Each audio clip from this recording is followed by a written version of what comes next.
falado no início aqui a apresentação, no CMIC 2023, o tema do trabalho é cinética e durabilidade em sítio de subprodutos da agroindústria de Babaçu para alimentação animal. O discente é William de Araújo Carvalho Júnior, orientador Anderson de Moura Zanini, no Centro de Ciências de Chapadinha. A palmeira do Babaçu Atalaia especiosa, atualmente ela está disseminada em todo o interior do país. Atualmente no Maranhão ela é encontrada em quase todo o estado, onde ela é rica pelo seu produto, que são as amêndoas, que é onde se extrai os seus óleos, e aí ela é bastante utilizada até pela alimentação animal. Quando a gente está falando de alimentação animal, a gente tem as partes aproveitadas, que seriam o epicarpo, o endocarpo, o mesocarpo e as amêndoas. E como já falei, as amêndoas são aquelas que utilizam mais de 60% são extraídas pelos seus óleos. E aí quando a gente está falando da utilização para alimentação animal, existe aquela restrição, isso por ser um alimento totalmente fibroso. E dentro dessa agroindústria do babaçu são gerados alguns subprodutos, que seriam a torta de babaçu, a farinha de babaçu de 95 micras, que podem ser utilizados na alimentação animal. Então, o objetivo geral desse trabalho foi avaliar a cinética in situ para determinar a taxa de passagem e o potencial de degradação ruminal. Sobre os específicos, seria estimar os parâmetros de degradabilidade in situ, matéria seca, proteína bruta e fibra detergente neutro desses subprodutos do babaçu. Também estimar o tempo de colonização, fração potencial degradável padronizada, fração não degradável padronizada, taxa de passagem, coeficiente de determinação desses subprodutos. Também determinar a taxa de degradação de matéria seca, proteína bruta, fibra detergente neutro desse subproduto.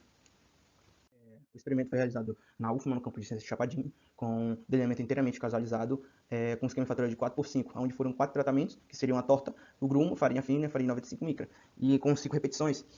Sobre a degradabilidade in situ, foi fistulada uma novilha de 7/8 holandesa, com aproximadamente 400 kg. Essa incubação foi feita em 0, 3, 6, 12, 24 e 72 horas. Nessa tabela aqui seria nada mais que a composição química do babaçu, onde a gente tem, por exemplo, massa seca, proteína bruta, hemicelulose, celulose, lignina e NDT, entre outros que realmente podemos observar. Nos resultados obtidos na tabela 2, que fala sobre a degradabilidade in situ de matéria seca e proteína bruta dos subprodutos do babaçu, a farinha de 95 micra foi a que apresentou maior degradação, tanto da degradabilidade in situ de matéria seca como proteína bruta, isso devido a seus constituintes não apresentarem constituintes fibrosos. Isso influenciou maior degradabilidade do subproduto, no que se sobressaiu melhor que os outros. Já a tabela 3 fala sobre o tempo de colonização, fração potencial degradável, fração não degradável padronizável, taxa de passagem e coeficiente de determinação. Onde, sobre o tempo de colonização, a farinha de 95 mg ficou próxima à farinha fina e à torta. Já o gromo demorou mais tempo de colonização. Também, sobre a fração potencial não degradável, a farinha 95 mg apresentou percentuais maiores, tanto para a taxa de passagem, isso influenciando pelos seus produtos, onde também pode ressaltar que o tempo médio para a colonização foi submetido um tempo médio de 5,77 horas. Na tabela 4, que fala sobre a degradação de matéria seca, proteína bruta e fibra detergente neutro, observou-se que a farinha de 95 micra para massa seca apresentou maior taxa de degradação comparada aos outros, também na proteína bruta, isso devido aos seus constituintes também que vão influenciar nessa degradação desse subproduto. A sua FDN também foi maior.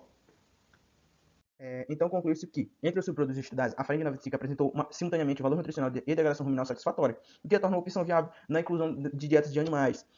Também vale considerar que deve ser considerado as características nutricionais e custo em relação aos outros ingredientes concentrados, ou seja, ela vai se tornar mais viável, mas ela não vai fazer substituição. A sua inclusão deve ser parcial, isso porque ela não vai ter o seu fator limitante pelos seus constituintes fibrosos, que não vai ter seu aproveitamento de 100% dessa ração na dieta de animais.